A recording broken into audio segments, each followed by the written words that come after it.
Hello friends, welcome to knowledge mall. आज की video में हम लोग देखेंगे 10 क्वेश्चंस का मैथ का सेट। और इसमें कमेंट किया था आप सबों ने कि इसमें 10 क्वेश्चन मैं रीजनिंग की भी ऐड कर दूं, तो मैं नेक्स्ट वीडियो से जरूर ऐड कर दूंगी 10 क्वेश्चन रीजनिंग की भी, टोटल 20 हो जाएंगे। तो चलिए फिलहाल लगाते हैं इस मैथ का टेस्ट। क्वेश्चन है पहला कि किसी वस्तु को विक्रय मूल्य के 3/4 पर बेचने से विक्रेता को 10% की हानि हुई। यदि उसे मूल बिक्री मूल्य पर जो है बेचा जाता तो लाभ या हानि का प्रतिशत क्या होता।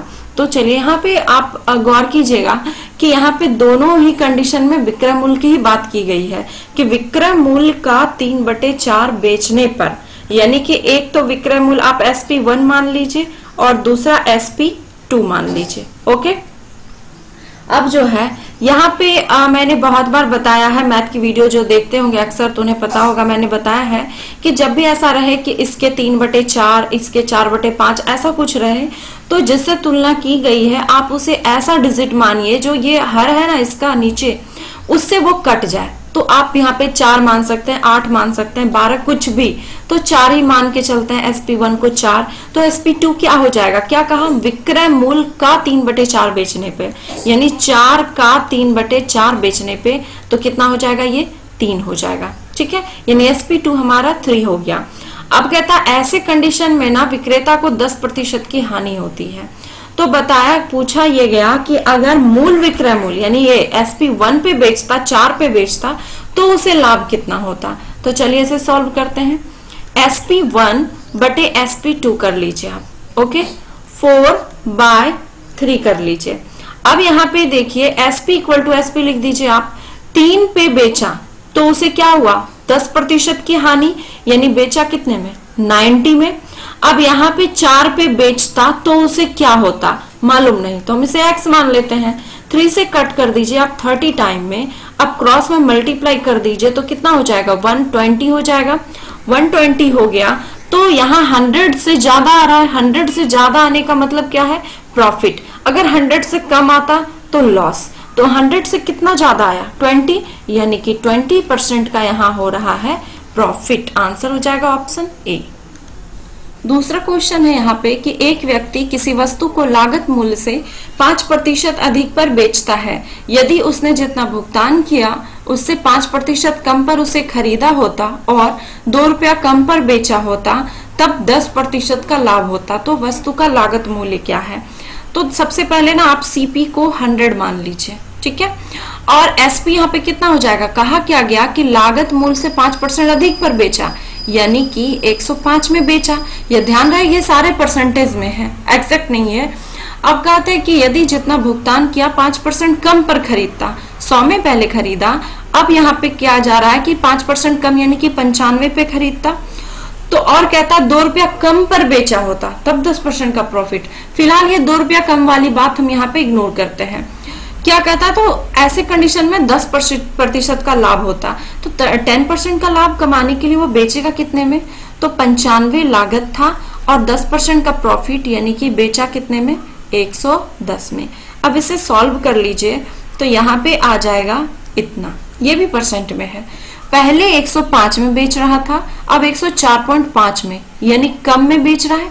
कितना कम में, 0.5% कम में बेच रहा है। और रुपये में कितना कम में बेच रहा है, 2 रुपये में। तो 0.5% इक्वल टू हम लिख सकते हैं 2 रुपीज, इसीलिए 1% इक्वल टू 2/0.5, इसीलिए 100% निकाल लेते हैं। 100% क्यों, क्योंकि आपको लागत मूल्य चाहिए, तो 100% निकाल लेते हैं हम। ये आपका कट होके यहाँ पे 0 आ गया, 5 से कट कर दीजिए 200 टाइम में, और आंसर कितना आ जाएगा, 400 रुपया आ जाएगा आपका लागत मूल्य। Option number B.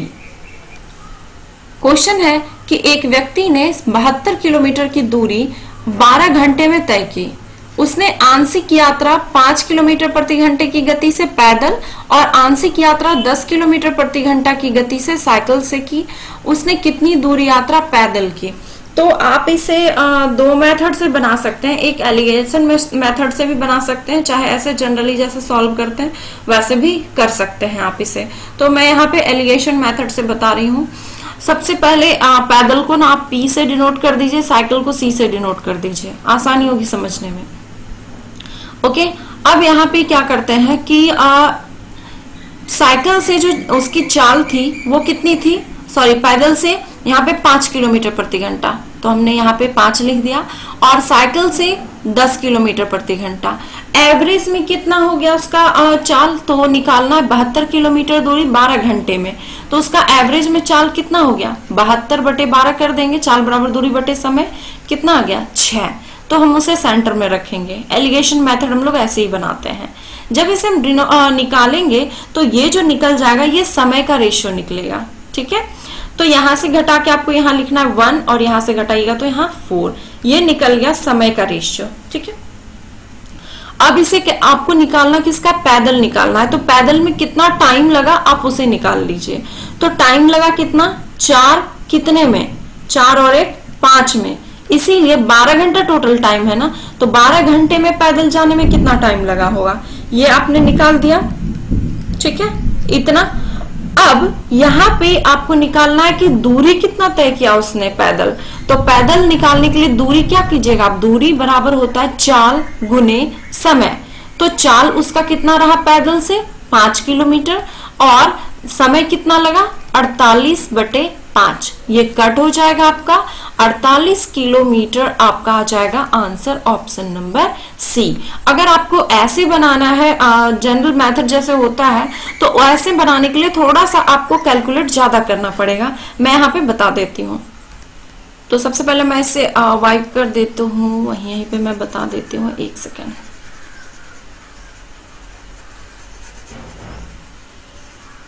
जैसे कि यहाँ पे क्या करना है आपको, पैदल की दूरी पूछ रही है ना, तो पैदल के लिए आप ना इसको p ही रहने दीजिए या x मान लीजिए। तो मान लिया जो पैदल उसने दूरी तय की x किलोमीटर, ठीक है, तो साइकिल से कितनी दूरी तय करेगा 72 - x, टोटल डिस्टेंस वही था। समय टोटल लगा कितना आपको 12 घंटा, ठीक है। समय बराबर क्या होता है, समय बराबर होता है दूरी बटे चाल, तो पैदल दूरी x किलोमीटर, चाल कितना 5, और यहाँ पे जो है साइकिल से दूरी कितना इतना और चाल कितना 10, दोनों क्या है समय हमारा हो गया ना, टोटल समय बराबर दूरी बटे चाल, और इसे प्लस कर दीजिए, आप इसे सॉल्व कीजिएगा, ऐसे सॉल्व करने के बाद भी आंसर सेम आएगा। क्वेश्चन है नेक्स्ट, कहता है कि एक पुस्तक विक्रेता पुस्तक को 10% की कटौती पर बेचकर 8% लाभ कमाता है, तो क्रय मूल्य तथा अंकित मूल्य का अनुपात क्या होगा। तो यहाँ पे कुछ दिया नहीं गया है, तो आप क्रय मूल्य को कॉस्ट प्राइस सीपी ही रहने दीजिए और मार्केट प्राइस ही रहने दीजिए, इन्हीं दोनों का रेशियो पूछा जा रहा है। तो जब भी प्रॉफिट कमाते हैं तो वो कॉस्ट प्राइस पे, और जो भी हम लोग डिस्काउंट देते हैं वो मार्केट प्राइस पे। तो यहाँ पे जो है लाभ कितना 108 कमाया, सॉरी 8% कमाया गया है, तो वह बेचेगा कितना में 108 में, ठीक है। और उसी पे मार्केट प्राइस कितना देके कमाया था लाभ, तो 10% का जो है कटौती किया था, तो ये कटौती हम मार्केट प्राइस में करेंगे, तो 10% कटौती करेंगे तो बेचेंगे कितने में 90% में। ये दोनों इक्वल, ये भी एसपी और ये भी एसपी, यहाँ पे इसे कट कर दीजिए, इसे आप काट दीजिए कितने से 18 से काट सकते हैं आप इसे डायरेक्टली 6 बार में और ये 5 बार में। अब CP इज टू MP का रेशियो आपको निकालना है, तो CP के सामने 5 है, ये 5 हो गया, MP के सामने 6 है, इसका रेशियो 6 हो गया, तो 5:6 हो जाएगा आंसर ऑप्शन नंबर सी। अगला है क्वेश्चन, कहता है कि क्रमागत संख्याएं दी गई है, मध्य में दी गई 2 संख्याओं का औसत जो है 13.5 है, तो प्रथम 6 संख्याओं का योग क्या होगा। ठीक है, क्रमागत संख्याएं दी गई है, इसमें से मध्य में जो संख्या है उन दोनों का औसत दिया गया 13.5।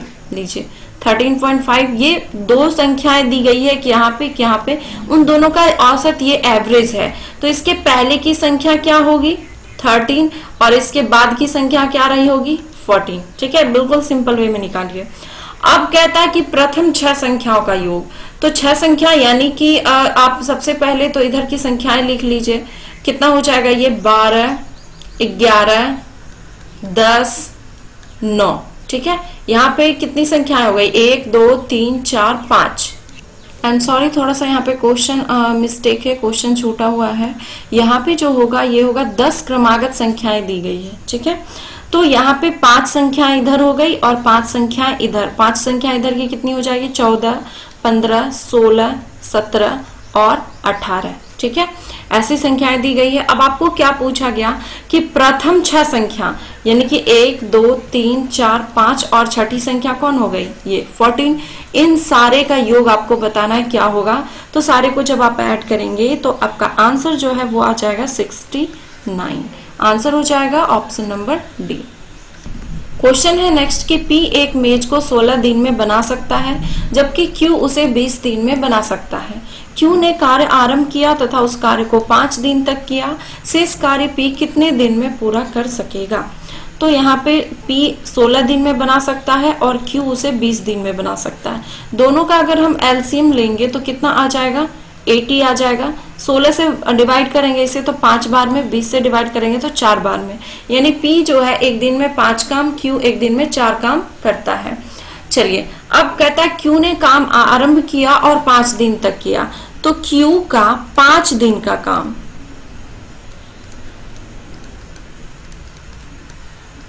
Q का 5 दिन का काम कितना हो जाएगा, एक दिन में 4 काम करता है तो 5 दिन में कितना काम करेगा, 20 काम। 80 काम करने हैं तो 20 काम इसमें कर चुका है, ये तो बचा कितना, 60 काम। अब कहता है शेष काम को P को करना है, तो P को कितना टाइम लगेगा करने में, 60 काम करने हैं और P करता है कितना, 5 काम, तो इसे टाइम कितना लगेगा, 12 दिन का समय लगेगा इसे शेष काम करने में, ऑप्शन बी।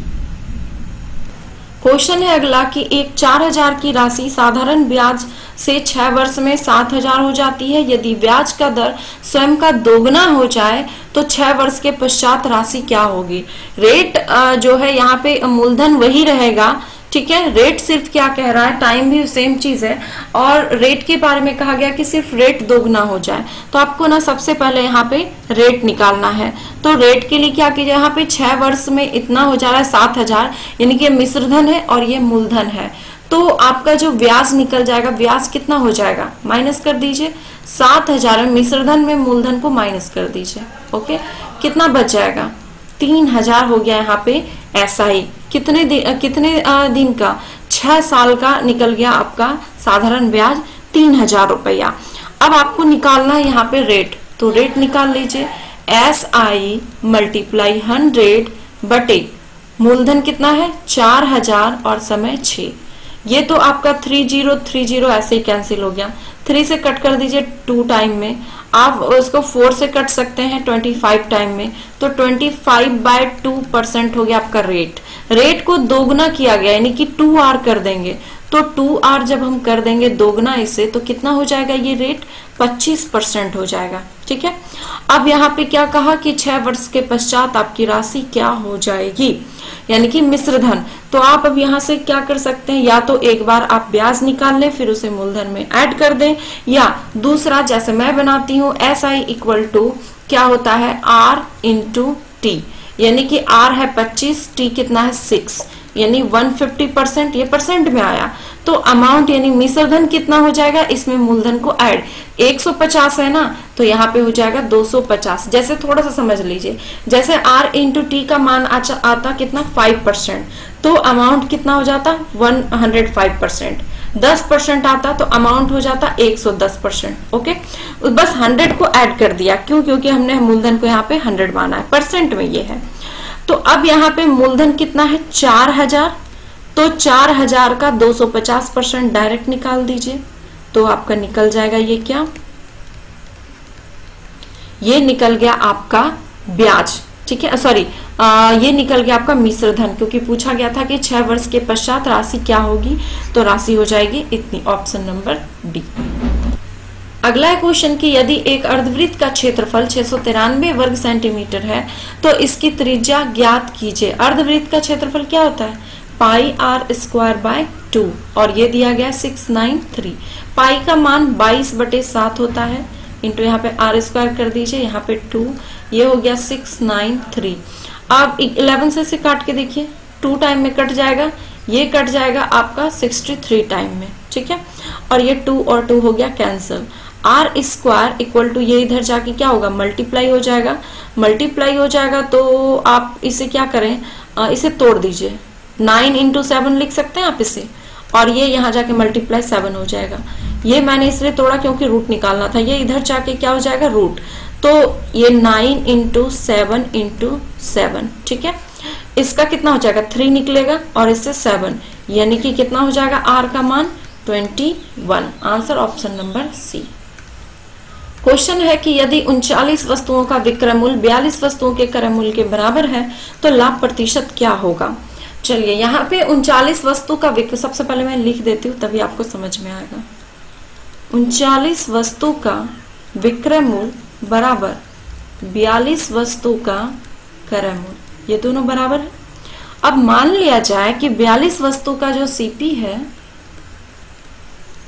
42 वस्तु का जो सीपी है यानी आपने खरीदा था 1-1 रुपये में, तो कितना हो जाएगा 42 रुपया।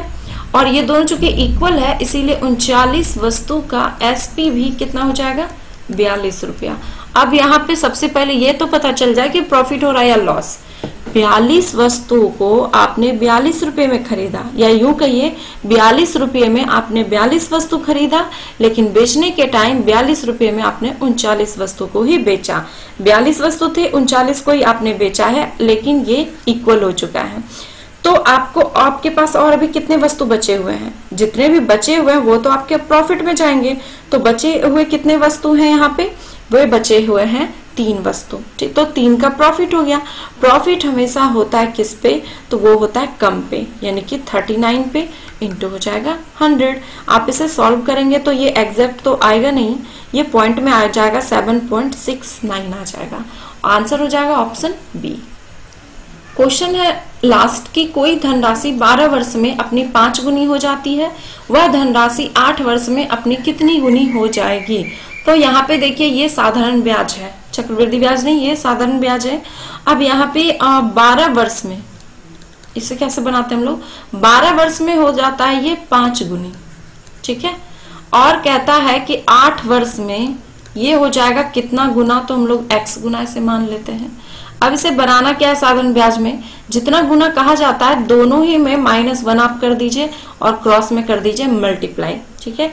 12 into x minus 1 equal to, यहाँ पे 5 में से 1 जाएगा तो 4, कितना हो जाएगा 32, ठीक है। अब यहाँ पे क्या कीजिए कि या तो इसे आप मल्टीप्लाई कर दीजिए या फिर इन दोनों को पहले कट कर दीजिए, आपको जो करना आप कर सकते हैं। 4 से काट दीजिए 3 बार में और इसे 8 बार में। अब 3x माइनस 3 इक्वल टू 8 हो जाएगा। 3x इक्वल टू ये इधर जाके क्या हो जाएगा प्लस में हो जाएगा, ठीक है। तो 11 हो गया। अब x का मान हो जाएगा 11/3, यानी 11/3 गुनी हो जाएगी। आंसर हो जाएगा ऑप्शन बी। तो ये थे 10 क्वेश्चंस का सेट मैथ का। आई होप कि वीडियो आपको पसंद आया होगा। अगर वीडियो पसंद आया तो प्लीज एक लाइक, कमेंट एंड शेयर करना ना भूलें। और हाँ, हमारे ब्लॉग चैनल को अगर आप सब्सक्राइब करना चाहते हैं तो आप उसे सब्सक्राइब कर बेल आइकन को जरूर प्रेस करें, ताकि उस पर भी मैं बहुत सारी जो भी जानकारी होती है पढ़ाई से रिलेटेड या और भी कुछ से रिलेटेड, तो मैं वो लेकर आपके पास जरूर आऊंगी। धन्यवाद।